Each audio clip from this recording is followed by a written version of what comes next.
What's up, fellow Husker fans? Ethan Bice for our Lincoln here. I hope you're enjoying your hangover Friday after last night's win over Pitt in volleyball. Of course, this morning I had my little gut reaction video. Probably wasn't the best video. I was hardly awake. I was going to work. It was raining. It was cold. Yada, yada, yada. But I had to give out a gut reaction. Please do me a favor. Subscribe to my show. That would really help tremendously. But anyway, a lot to unpack here as we move on to the finals on Sunday, which is going to be aired on national TV, on basic cable television. So there's going to be a lot of viewers. There's going to be a lot of people able to watch it. And I think that's really awesome. On ABC, incredible stuff there. I'm very excited about that. But let's talk about that Pitt game for just a little bit. As my memories kind of botched after, just being so excited winning that thing. And I know you all are too. Just tremendous stuff. So anyway, we sweat Pitt. First off, that's amazing itself. And Pitt did not play a bad game. And they are not a bad team. They're a great team. On, like I said, any given year or whatever, I think that team would have made the finals. But Nebraska just happens to be on a level right now, unlike any other. It's insane. The one thing is, too, though, Texas is on another level as well as they dismantled Wisconsin. Now, I did not get to watch that game. I didn't even watch the highlights, but I can imagine how did they dismantle Wisconsin the way they did? Wisconsin did win a set, but nothing else. I went to bed when Texas won the first set and just hoping and praying that they just kept their foot on the gas, which it looked like they did. But my God, you got two great teams winning that national championship on Sunday. It's going to be a fantastic game. Win or lose, I think it's going to be a fantastic game to watch. I'm looking at a 5-setter here. A 5-set nail-bite thriller. John Cook pulling challenge card out at the last match point, whatever. I don't know. It's going to be a crazy one, I feel like. And speaking of challenge cards, my gosh, could the officiating not been more horrendous than they were last night? It was bad. Their eyes were bad. I mean, how many fingertip calls and missed calls happened? Like, I've never seen that many. And these officials are supposed to be the best of the best, but they got a lot of things wrong. I mean, thank goodness for the challenge system and the replays and whatnot, because it was bad. And I hate to knock on people about anything, but it was just absolutely horrendous. So, but I'm glad we have the replays and all that to make things right. A lot of people did say, though, on the challenge where Pitt had the net violation, the hair, that was a bad call. I mean, that was another example, so, I mean, I feel bad about Pitt and that, but at the same time, we had a pretty healthy lead anyway, so it's whatever. But my goodness, what a match played. But that first challenge, were you all worried when we lost that first challenge, when we thought the ball hit the antenna and shook the net, and Jalen Reyes like, yeah, it absolutely did. And no, it didn't. It clearly didn't, and it's like, oh, crap, we only got one challenge for the whole game. In the game was supposed to be, a bloodbath, but once again, great job, ladies, for winning that game. We move on to the finals on Sunday. I am so excited for it. And I wanted to mention that number 5 for Pitt. And I'm sorry, I'm bad with names. I have a horrible memory sometimes.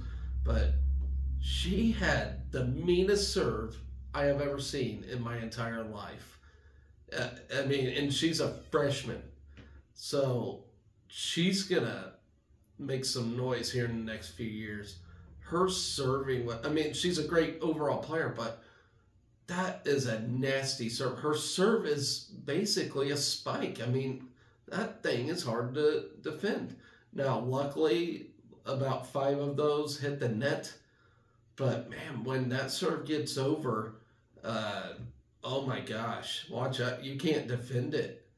But, if she gets that thing down to a T, oh, so many teams are in trouble. And there's going to be, like, 10-0 runs, like, all the time with that Pitt team. So I do feel bad for their seniors. I do really feel like they gave their best effort in that game, but just could not get past our blocking whatsoever. And that's a credit to Jordan Larson. I think ever since she stepped in her coaching role, our blocking has been a lot more tremendous as season went on, and it's just gone up another level. And I'm gonna be quite bold. I have a great feeling about this game on Sunday. I feel like we match well with Texas. They of course have superstars on their team,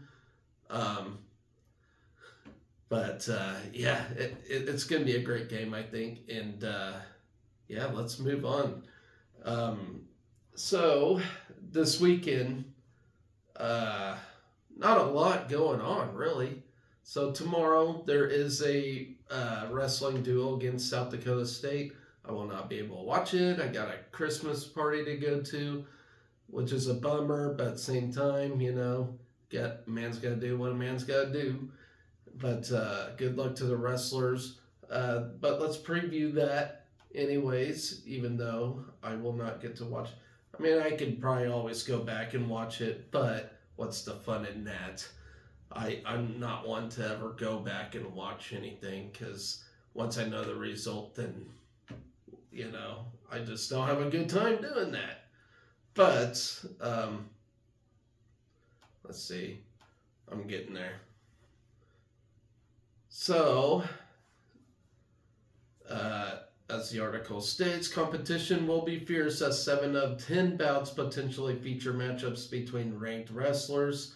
8 Huskers enter the weekend ranked, including Ridge Lovett, of course, Peyton Robb, and Brock. Excuse me, I apologize for that. This show is raw, it's uncut, and it's real, so you're going to hear shit like that. Anyway, as I was saying, Ridge Lovett, Peyton Robb, and Brock Hardy. The All-American trio boasts an overall record of 31-3 on the season, and Lovett and Robb are both undefeated.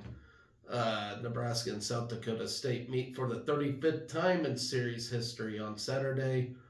The Huskers lead the all-time series 18-14-2 and have won the last 11 matchups. In the last meeting between the two, the Huskers recorded 2 bonus point victories to grab the 22-17 victory. So last year it was a tightly contested matchup. And that was at the beginning of the season. And it seems like we have these rougher starts at the beginning of the season, but then as things go along, that's when we show our true colors. That's when we show national progress, and it's like, oh, this team's better than I thought. But we always shake up. We always start out looking kind of slow, if that makes sense. And I think that's all just in the development of Mark Manning's plan, and we always end up in the top 10 every year in the NCAA, so, which is good. It helps keep a solid wrestling team intact, and from there. Now, I always say we need to match that same energy as Iowa when it comes to wrestling. Some duels we do, like when we have a big one, like against Penn State or something, we have the high-rise platform. We darken the lights and stuff. But then when we wrestle a South Dakota State or whoever, or a Campbell, we just, do the basic mat on the gym floor thing, and you see a few people in attendance. I want to see that energy like Iowa does, big crowd, loud, obnoxious, flames, everything, we need that. We really need that here because we got great wrestlers here that, that earn their spot here, and, they need to be recognized as much as football does and whatnot, so I'm a huge advocate for it. I will always fight for that. Hopefully we get it done someday. But I hope Trev's listening on that. Anyway, so I'm getting off beat here. So after this duel, we'll host Wyoming and Northern Iowa for a triangular on the 6th, so next year. Action will be streamed on Big Ten Plus, yada, yada, yada. So here's the projected lineup here. 125, you got Caleb Smith, who is 12-1, had a pretty decent Cliff Keen the last time out. Then you got 133 pounds, which Jacob Van D or Kyle Berwick. I would expect Jacob Van D. So we haven't seen Kyle Berwick much this season, and the thing about Kyle Berwick, he was a big transfer from Wisconsin, who I was super excited about last year, but just could not get anything rolling. And I don't know if he was battling injury or what it is. I don't know. He's disappointing me a little bit, and I'll be real about that. But hopefully he gets things figured out and does become the wrestler I thought he can be here. But right now, I think that'll be Jacob Van D at 133, and I just don't think that'll change since that's who we've seen in the lineup all season so far. So at 141, got Brock Hardy, who's one of the guys who I think is starting off rough. He had tough matches to begin the year as it is, but I think he's better than his 8-3 record. He's still ranked number 6 in the country, but I don't know. We'll see how he does in this next matchup. And he actually matches up against, I would think, Clay Carlson for South Dakota State. He hasn't wrestled all year yet. Ranked number 7. I would assume he's battling injury or something, but terrific wrestler there out of South Dakota State. And actually, I forgot to mention the last two weights. I'll start at 125. So at 125 for South Dakota State, they have Tanner Jordan, who is 12-3. He's ranked number 18 in the country. So that'll be a fantastic match between him and Caleb Smith. Then at 133, if you have Jacob Van D or Kyle Berwick, it's a lot to prove in this match. Derek Cardinal, he is 12-4 this season. He's ranked number 13th as of right now. I watched Nationals last year, but I don't remember his name coming up. But a 12-4 record's pretty damn good for one, ranked number 13th in the country. So that'll be a tough matchup for us. 149, of course, the one and only Ridge Lovett. Of course he'll be wrestling tomorrow. Why wouldn't he? 11-0 to start the year. He'll either take on Alec Martin or Daniel Kimball. I expect bonus points in this match. Of course, you never know, but I don't know. this is where we need the bonus points, of course, and I think we can get it done. Daniel Kimball, though, is 9-2 overall on his record. Alec Martin is 4-3. So, I mean, I would assume they'll put Daniel Kimball in, but we'll see about that. But Daniel Kimball is not ranked at all, so this is his time to make a statement. So it could potentially be a trap match for Ridge, but I guess we'll see who South Dakota State coach puts in this duel. At 157, of course, you got Peyton Robb, who's 12-0. Our other undefeated wrestler taking on Cale Swenson. Gonna be a tough one. And this is how bad my memory is. I'm pretty sure they wrestled at the Cliff Kings, but I am not 100% positive. But but either way, it's going to be a tough matchup. Hopefully, Peyton Robb goes out there and gets it done again against Cale Swenson and gets a 13-0 mark here. So then you'll have Antrell Taylor or Bubba Wilson wrestling at 165. I would assume Antrell Taylor will take that spot. I'm not sure. We'll see. But they'll be going up against Tanner Cook, who's 3-2 of the season.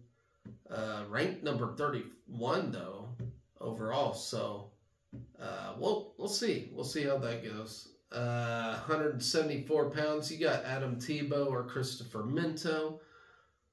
I'm going to be honest. I really like Christopher Minto, and I'm not sure if there's a red shirt thrown at him or what, but I think he is truly I think he needs to be the starter for this weight class. He had an excellent Cliff King, just rolled through opponents in that thing,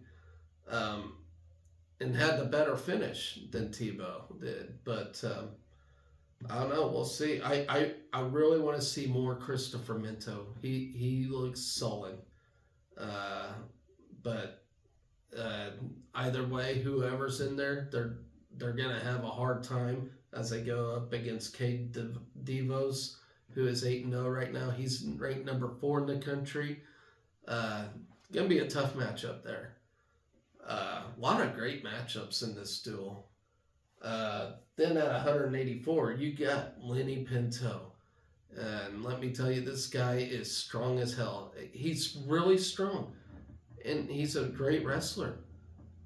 There's one problem with him, though, that bugs me. He gets gassed really fast. It seems like, in the middle of second period, that's when it looks like he's getting tired. And he's the kind of guy that wants to put people away early. And I get that. I was that type of wrestler, which cost me some matches, And I didn't have in my head to be more technical, if that makes sense.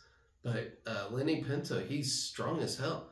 And to be that strong and to not be as technically... I mean, he's technical enough to be in college.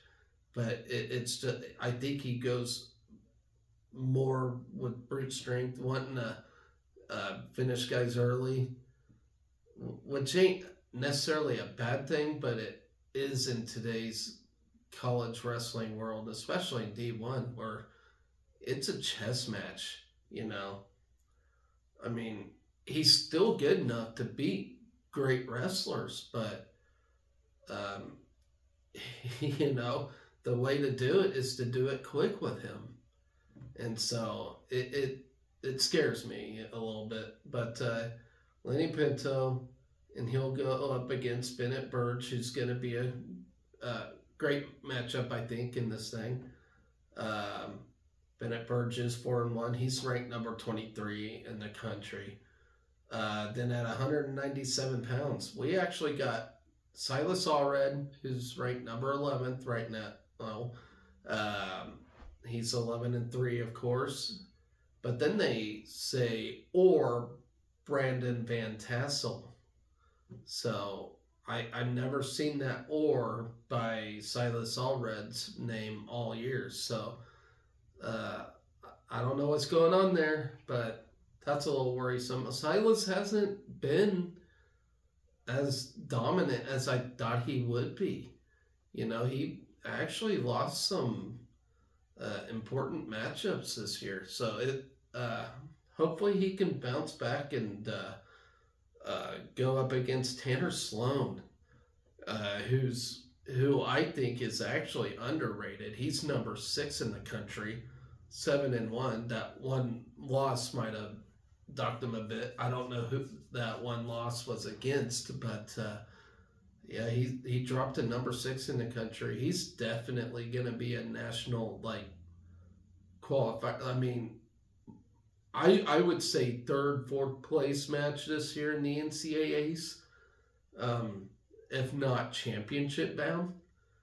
He's a fantastic wrestler, and so whoever we put in, Silas or Brandon, we're gonna have our hands full on that one. And then finally, at heavyweight, we have Harley Andrews, who is 4-6 of the season. I feel so bad for him. I think he's gonna be a great wrestler as he develops more, but right now he's struggling.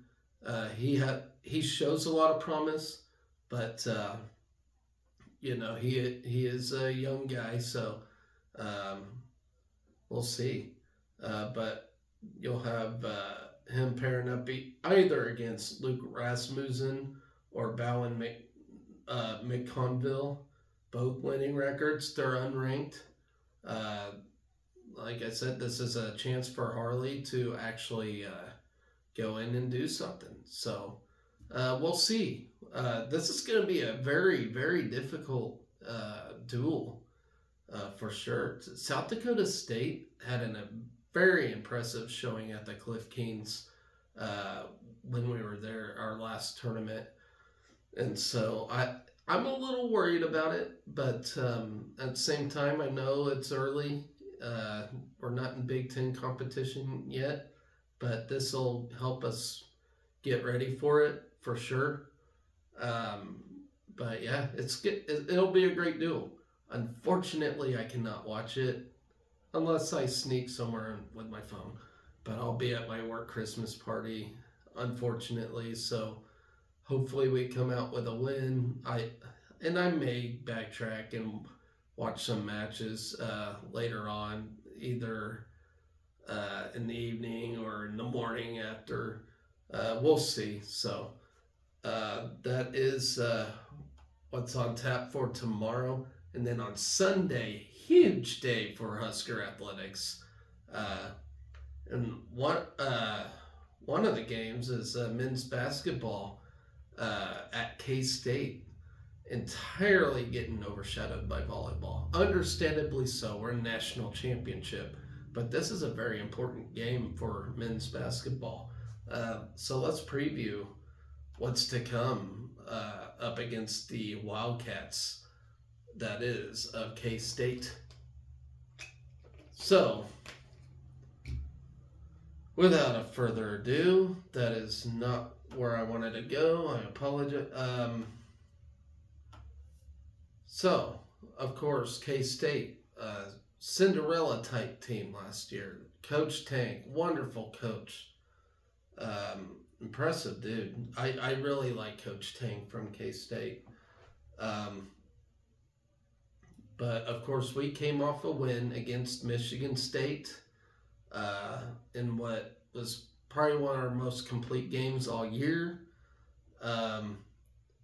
Let's see. In that game, we shot 64% in the second half to erase a 34-31 halftime deficit. Juwan Gary's 20-point night led 4 Huskers in double figures. Nebraska took control of the game late, outscoring the Spartans 15-5 over the final 3 minutes to pick up the program's first win over Michigan State since 2016. And I remember that win, and I can't believe it's been that long ago. It didn't seem like it, because I always tell people every year we're a thorn in Michigan State's side, but I've been seeming to tell them that every year, but every year we've been apparently getting beat by them since after 2016, so it's kind of weird to me. But anyway, so that was a great victory there. But let's get to know K-State right now. So they are 8-2 right now. So both teams are 8-2. They beat LSU by 15 points on December 9th. K-State enters Sunday's game having won 8 of its last 9, including overtime wins against Providence and Villanova.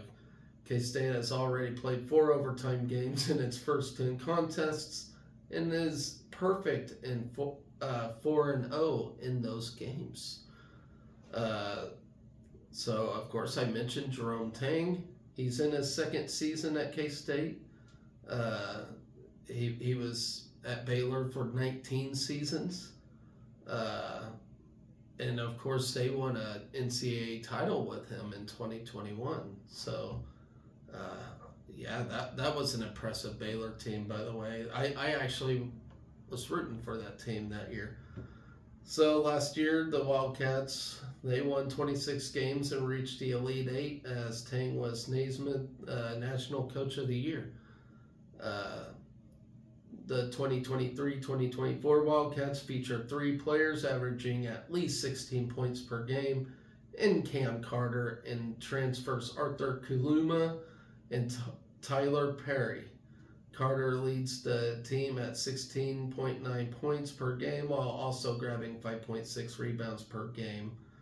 Kuluma, who started at Creighton for 2 seasons, is at 16.6 points per game and tops K-State with 8.6 rebounds per game, while Perry, who was the 2022-2023 Conference USA Player of the Year, is at 16.2 points per game and dishes out a team best 5.5 assists per contest. Series history: K-State leads the all-time series 129-93 against us.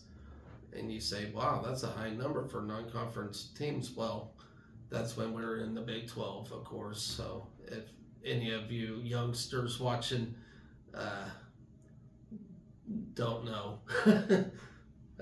it's hard to believe anybody would be too young to remember that, but you know, time flies by rather quickly. Let's see. Here's where last season, Wilhelm Breidenbach had a career high 13 points off the bench, while Nebraska's second half comeback fell short in a 71-56 loss to K-State in Kansas City. Breidenbach hit 5 of 9 shots. I remember that. Mr. Goggles himself. I wonder what he's up to nowadays, if any of you remember him. He's just a tall, goofy bastard. But, I don't know. There's times he looked great, and then there's times he was just awful. But anyways, we don't have him anymore. We actually have a better lineup, in my humble opinion. But I'm getting carried away here. Here's worth noting, C.J. Wilcher is scheduled to graduate this weekend. And by the way, congratulations to all the Husker athletes and general students, whatever. Congratulations if you're graduating this weekend. That's awesome. I never went to college, so you did something I can't do. So, good stuff there. But he's going to have a degree in child, youth, and family studies, but will go through graduation ceremonies during the spring. So that's cool. Welcher began his collegiate career at Xavier before transferring to Nebraska in the 2021-2022 season as a 3-time Nebraska Scholar, Athlete Roll member, and earned academic All-Big Ten honors in 2023. He's a smart cookie. Smart in the classroom and smart on the court. and he will be the 5th college graduate on this year's roster, joining Josiah Alec, Jaron Coleman, Rink Mast, and Bryce Williams. So congratulations, all them guys. A pair of foes this weekend were teammates this past summer, as Nebraska's Rink Mast and K-State's David Nguyen were both part of the Netherlands national team during the 2023 pre-Olympic qualifying tournament in Turkey. I did not know that. I knew Rink Mast was in it, but I didn't know K-State had a guy. So that's pretty cool.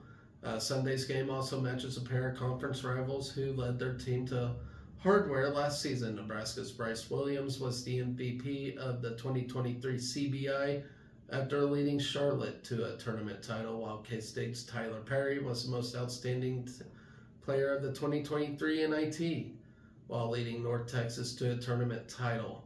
Charlotte and North Texas split their regular season meetings in 2022-2023.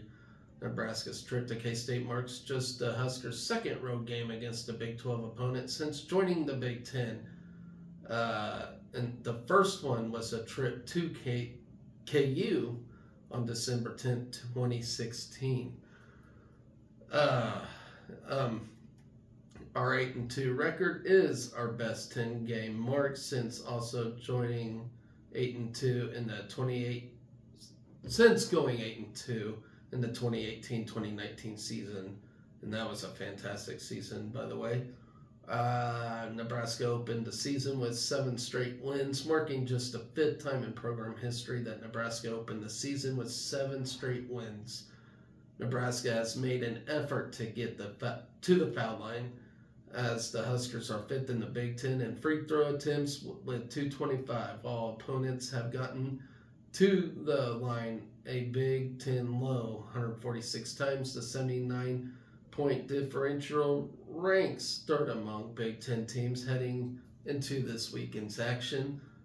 Nebraska's win over Michigan State on December 10th snapped an 11-game losing streak to the Spartans dating back to the 2015-2016 season. The 11-game losing streak was Nebraska's longest active streak against a Big Ten opponent, soon to be Purdue. Hopefully not. The Huskers are 14-5 over the last 18 games dating back to February 1st, 2023. A big reason for that is our offense. Nebraska has averaged 75.9 points per game on 47% shooting in that stretch. Wednesday's game marked only the 4th time in the last 18 games where we were held under 70 points. Nebraska is 20-4 under Hoiberg when scoring at least 80 points, including 15-1 over the last 3 seasons. The only loss was a 104-100 quadruple overtime game at North Carolina State on December 1st, 2021. Nebraska has won its last 13 games when reaching the 80-point plateau. So you can see Hoiberg is finally starting to establish a decent basketball team. You know, something Nebraska has never really seen before. And so, you know, we're asking questions, and that's great. You know, it's taken a while, but that's expected, you know, on this team. So, you know, be patient with Hoiberg, guys, because he is going to get it done. He's going to, you know, I'm not going crazy and saying national titles or anything like that.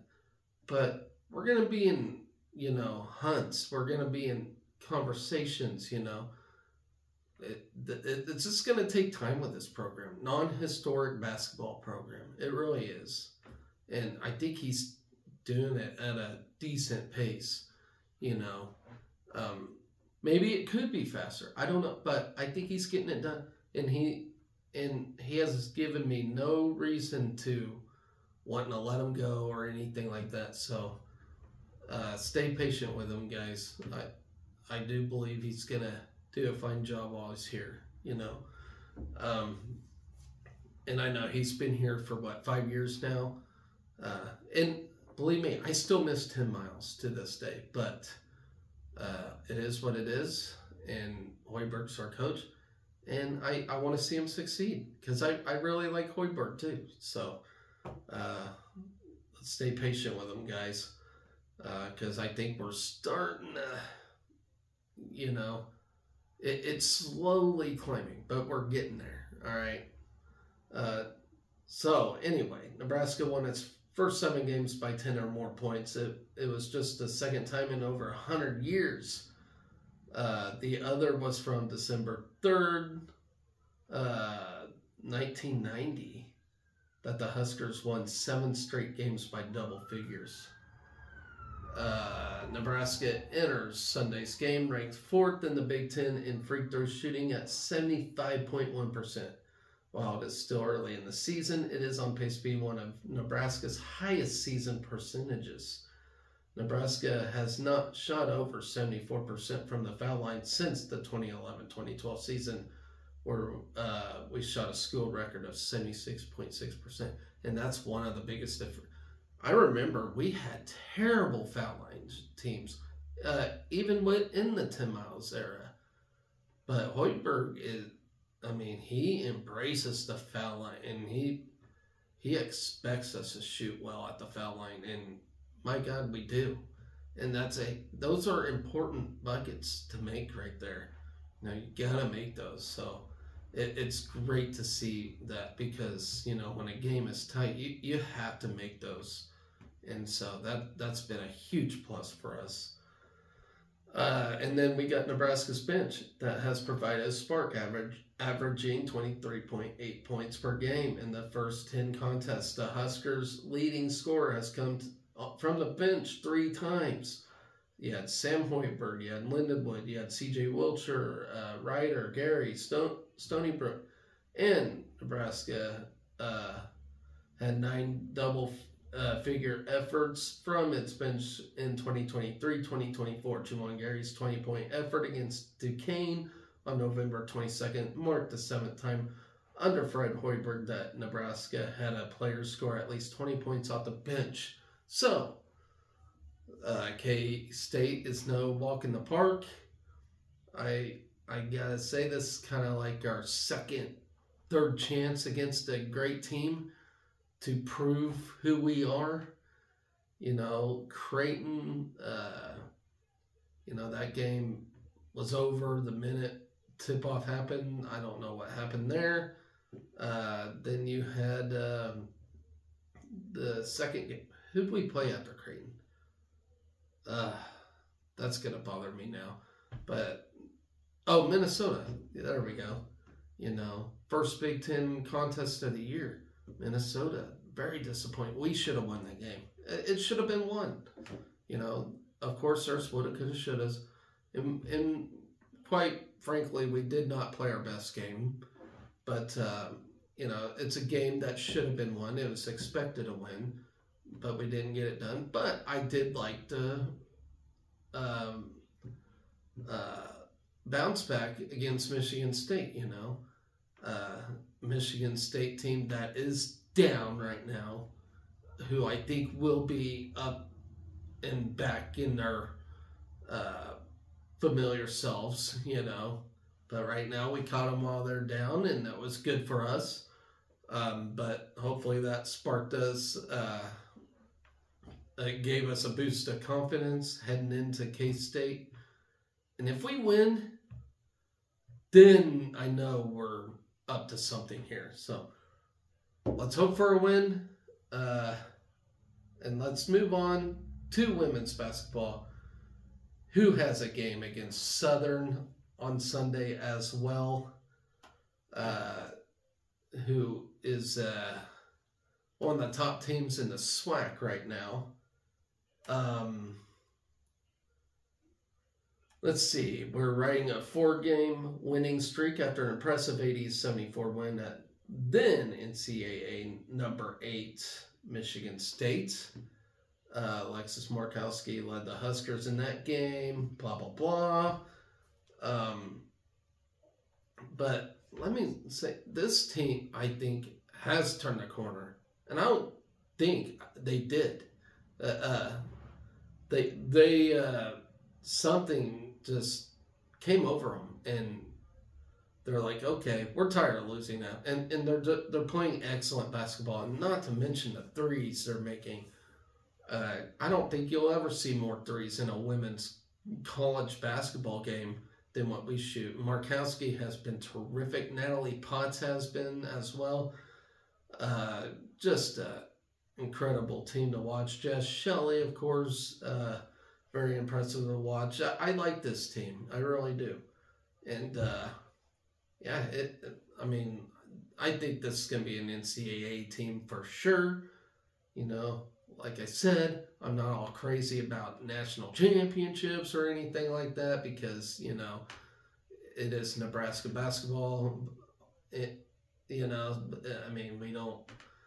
We don't win natties in basketball, but, you know, can say there can be some optimism, some excitement as I'm watching this team right now. They're doing very good, and I think they're going to be amongst one of the top teams in the Big Ten this year, as long as they keep it up. Let me put it this way. This Husker team I'm watching right now, I would love to watch them play Iowa right now because I think we can shut them up. I really do. But that's just my biased opinion, I guess. You guys might have another thought on that. But let's see. Let's kind of scout here. Well, there ain't much on Southern. I do know they're a SWAC power. Nebraska's 108-35 win. And this just some little nuggets here about this team. Our 108-35 win over UNCW left some significant marks in Husker record book, starting with a 73-point victory margin that was the largest in school history over an NCAA Division I team. The only greater margins came with an 87-point win over a Division III foe, Nebraska Wesleyan, in 1975. In the fourth game in program history, I did not know that. Fourth game in program history. So, that was way back in 1975. Prior to women's basketball becoming a full varsity sport, and a 76-point win over Inter-American on December 21st, 1993. Our 62 first half points tied the school record, of course. The Big Reds, 12 points, allowed to UNCW in the first half, tied for second fewest allowed by the Huskers in the first half in history, which also occurred earlier this season against Northwestern State and 5 other times. So those are impressive numbers when we played UNCW. Here we go. Natalie Potts earned her 3rd Big Ten Freshman of the Week award. In 5 weeks, she won the first weekly honor before adding her 2nd award. Potts is the only Big Ten freshman to rank in the top 25 in the league scoring. She also leads all Big Ten freshmen in rebounding. Alexis Markowski was named Big Ten Weekly Honor Roll 3 times. 3 of the first 4 weeks of the 2023-24 season. Sorry. She also earned a spot in the St. Pete's Showcase All-Tournament team after averaging 15 points and 9.5 rebounds over 2 games in Florida. Markowski leads the Big Ten in rebounding while ranking 8th in scoring and 4th in field goal percentage. Jazz Shelley earned a spot on the Big Ten Weekly Honor Roll. Let's see. I'm trying to find something on this team we're playing here, but they're not showing anything. But it's whatever. I like the way this basketball team's gelling right now. They're thriving. They're shooting threes left and right. Something I wish the men would do and not throw those pointless threes. But yeah, this team's shining, and I don't know. I'm really looking forward when we actually play Iowa, because I really think we're gonna give them a game the way we're playing right now. But I don't know. It's going to be something. I really do think this team's going to be exciting to watch, especially when we enter Big Ten play, Big Ten play. So that leaves us to just talk a little bit about the volleyball game this Sunday. And my gosh, I can't believe, if you all watch my show, or started watching my show, the three of you, I said it at the beginning on my fall sports predictions, never count Nebraska out national championship, ever. Never count them out.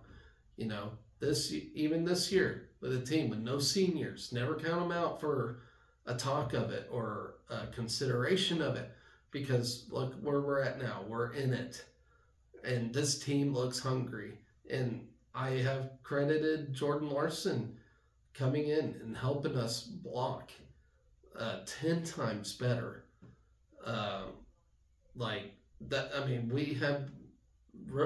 We kind of struggled on blocking beginning of the year. And I say kind of, but it's become a lot more tremendous. Andy Jackson, Becca Alec stops everything.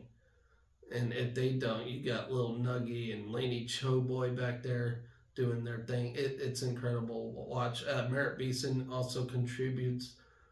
Everybody is just playing like superstars right now, like an Olympic team. It's unreal. We swept Pitt, something I did not see coming at all. It was incredible. I still don't know how we swept Pitt. I really don't. And it makes everything that much sweeter and more exciting for this national championship. I'm not looking at it like, oh, we got Texas. I'm looking at it like, thank God we got Texas. We don't have to hit around the big ogres for Wisconsin. And yes, I said big ogres. Sue me. But that's what they are. Wisconsin's, and I'm really sick of tired of Wisconsin, all right? They're just big, and they have perfect timing. That's all it is. They know how to time their blocks and stuff, and they're big. Like, they're not as athletic as a Nebraska, as a Pitt, as a Texas. They're not. And I sympathize with Sarah Franklin, and the medical issues she had beginning of the year. I sympathize with that, and I'm very glad she recovered from that. But she is not National Player of the Year. I'm sorry, she is not. She is not the National Player of the Year. I think the media just drooled over Wisconsin this year, and I am here to counter that, as I just don't think, just being big and able to stop everything because of your size is that great of skill. I do not. It's like having a goalie in hockey the size of the net that can just stand there. I compare it to that. It's just mind-boggling to me. Kudos to Kelly Sheffield for being able to get all them girls, but let's be real. Wisconsin is not this athletic, physical team like Nebraska is, They're just not. Yeah, they're physical because they're large, and I'm very glad Texas beat them. I really am. I never thought I'd root for Texas in anything, but here I was yesterday, and all Nebraska fans were. But let's see. What else could I note about this upcoming match on Sunday? Not much, Texas does have a star player. I can't really think of her name. I'm actually trying to look for it at the moment. But while I do,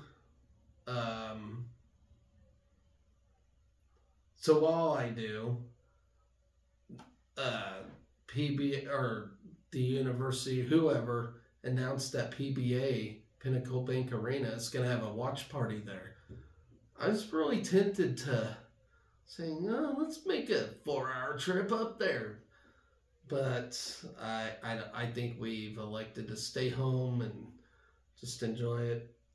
I only got 1 week of work left before I take vacation too, so that's when I'll enjoy stuff. But yeah, work's just been wearing me down here lately. But no, I mean, Texas got great players. Of course, there is a bit of a vendetta against them. They wheeled away Kayla Caffey from us. They took Kayla Akana from us. They took, players from us. And I'm looking for blood now. I hope the team is too, So there is a bit of a tension there, But, I'll also credit Texas for getting great players and,